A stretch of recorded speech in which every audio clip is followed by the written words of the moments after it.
The reason there's basic words and grammar structures you still can't understand is that they're actually not basic at all.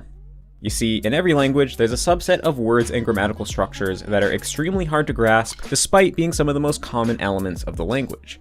Assuming these elements should be easy just because they're frequently used is an extremely common mistake that ends up causing language learners a lot of frustration. Do you have a lot of friends? No, I don't. Not really. I have one good friend at the sports club, Tony. The article says men do activities together. Do you play sports with your friends? Yes, I do. Tony and I play tennis.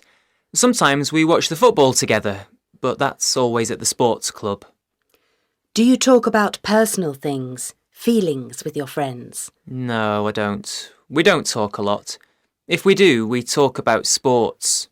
Do you have women friends? No, I don't. My wife wouldn't like it, I think, if I had women friends. Do you have a lot of friends? Yes, I do. I have a lot of friends, yes. Do you talk about personal things? Yes, we do. We talk about problems, love life, things like that. Do you do things together? Yes, we do, of course. But not typical things like shopping, if that's what you mean. We go out for a drink or to a disco. Do you have men friends? Yes, I do. A lot of my friends are men friends. They talk about all their problems to me. Ricardo. So, Ricardo, which animals do you like or dislike? I like dogs, and I hate cats. Oh, why? Because I'm allergic to cats.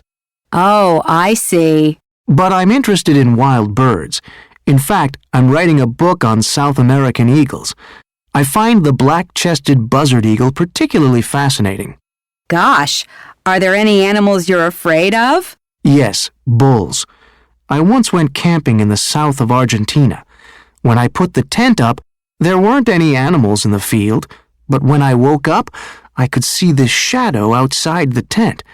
A big shadow. And I could hear heavy breathing. Oh, my goodness. A bull? No, actually it was a cow.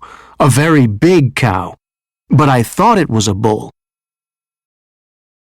Do you think that the algorithms are designed to do this, or do you think that it's just a function of human nature that we tend to gravitate towards things that outrage us and then huddle up together in echo chambers? That this is just a natural tribal behavior, and that what the algorithms do is essentially just highlight what we're really interested in?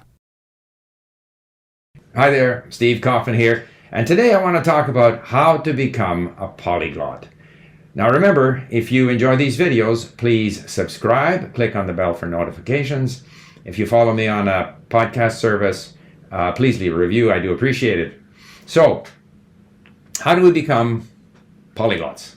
Now, the reason I'm talking about this is because my wife and I were playing golf the other day at our golf club with a couple, probably in their 60s, and often you're teamed up with people you don't know. This was our first chance to meet this couple, and they told us they were going on a bicycle trip with their friends, 8 couples going to Girona in Spain to bicycle around in Catalonia.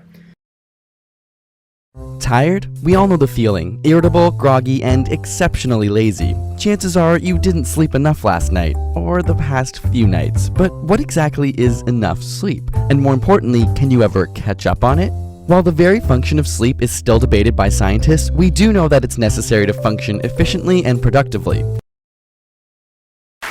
I'm a storyteller, and I would like to tell you a few personal stories about what I like to call the danger of the single story. I grew up on a university campus in eastern Nigeria. My mother says that I started reading at the age of 2, although I think 4 is probably close to the truth. So I was an early reader, and what I read were British and American children's books. I was also an early writer, and when I began to write at about the age of 7, stories in pencil with crayon illustrations that my poor mother was obligated to read. Thank you for your support. George and Lisa, thank you for your support. You are my best friends in the world. You do not laugh at me when I tell you my plans. You do not make fun of my aspirations. You do not say I cannot achieve my goals. You do not say I need to grow up and give up my dreams. The only weird thing about you is that you do not like pizza. Oh, I also think it is strange that you do not like ice cream. But that is okay. In the future, when I get an Oscar, I will thank you both in my acceptance speech.